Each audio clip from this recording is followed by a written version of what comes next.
إذا تحبي الكيك وتحبيه بنكهة عربية تعالي دوقي طريقتي اليوم جدا رائعة. أحتاج أول شيء إني أدهن الصينية زبدة وأرش عليها سمسم. فهنا عندي بيض وفانيليا وسكر، أخفقهم لما يذوب السكر تماما ويصير عندي الخليط فاتح. أحط الزيت والحليب والطحينية السائلة، أحط كمان حليب بودرة، أخفق وأحط الدقيق والبيكنج باودر ورشة ملح. أخفق وأبدأ أوزعها في الصينية. أنا استخدمت العبوة البلاستيك، هذه ساعدتني كثير في التوزيع.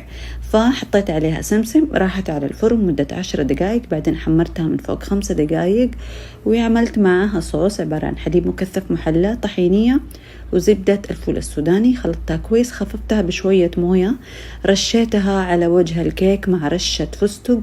وتعالوا ذوقوا لذاذة الكيك، طعم الطحينية مع الصوص جدا رائع، وبالعافية.